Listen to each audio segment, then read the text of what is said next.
my amazing friends. Today we have history. First of all, friends, your support is extremely important to me.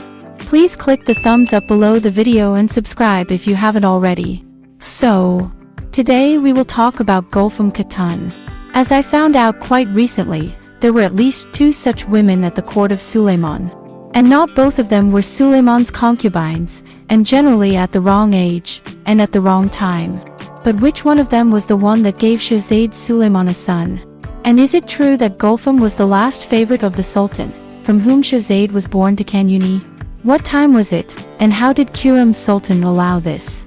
And here is what the historical sources say about it.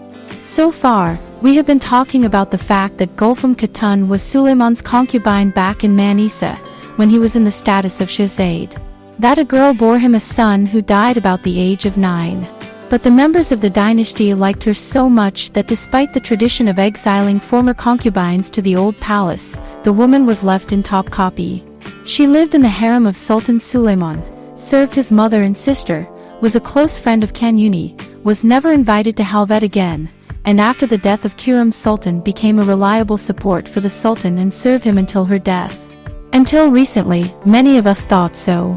But it turned out, it was not quite so. What new information did I find?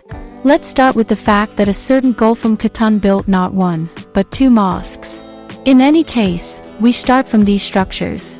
One mosque was built in Manisa in 1494, the other in Üsküdar in 1539.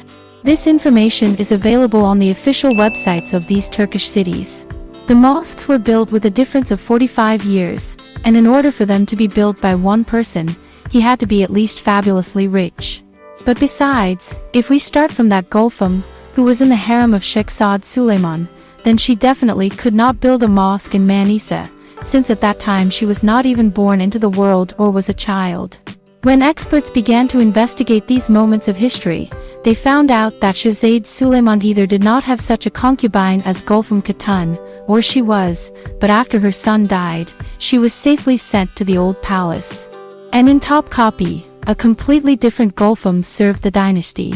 And that's who this woman was. The Ottoman Sultan Bayezid II was the father of the future Sultan Yavuz Selim, the father of Suleiman the Magnificent. Bayezid was Suleiman's grandfather. He ruled from 1481 to 1512.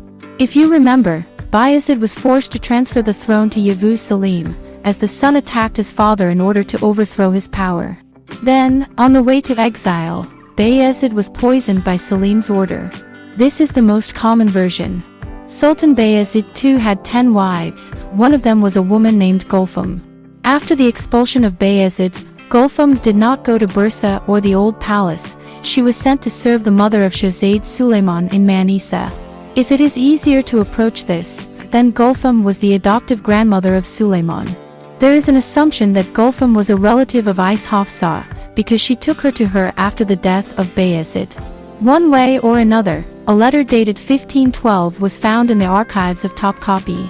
It is addressed from Gulfem Khatun to Sultan Yavuz Selim and contains congratulatory lines in connection with Selim's accession to the throne.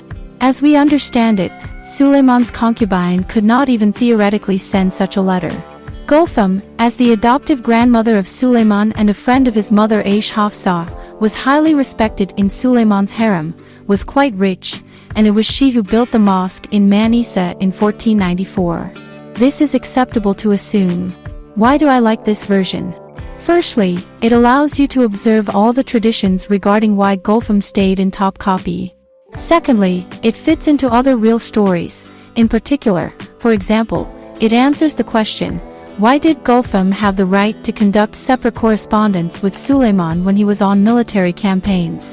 Why Suleiman set her the task of keeping an eye on Khurem Sultan in letters, and why the red-haired Roxolana was not jealous of Suleiman for Gulfem. And this is only part of the logic, as you understand correctly. Now let's answer the question, is this Gulfem, who, as accurately established, died in top copy in 1562? All the concubines of Sultan Bayezid II were born in the 1450s. Then it turns out that the woman who died in that year was about 112 years old. Is it possible? Unlikely. From this it follows that in the harem of Suleiman there was still Gulphem, who was his concubine in Manisa and bore him a son who died early. She was sent to the old palace. As expected, the rules were not violated. All women exiled from the main palace were actively involved in charity work. Yes, they had nothing else to do. It was this Gulphem who built the mosque in Üsküdar. I note that there can be no question of any execution of her, since the mosque was successfully built and functioned back in 1539. Gulphem, Suleiman's concubine, died in 1562, i.e. for 23 years poses same as the mosque was launched. But what about that Gulphem, who was executed by Suleiman? Recently, documents were found that before his death, Kanuni had a young favorite named Gulphem. Moreover, it is believed that she bore him a son. This girl arose after the death of Khurem Sultan and brightened up the last days of Suleiman. What happened to this girl is not yet clear, and with the child too. There are only guesses that it was she who was executed by selling the halvet with the padishah to another slave.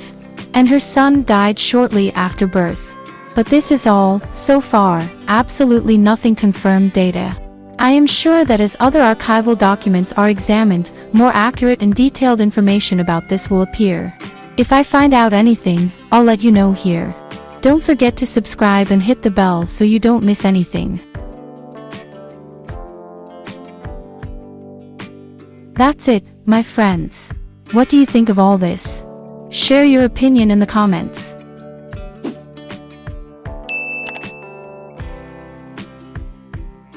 That's all for today. Be happy. Thank you for watching our channel.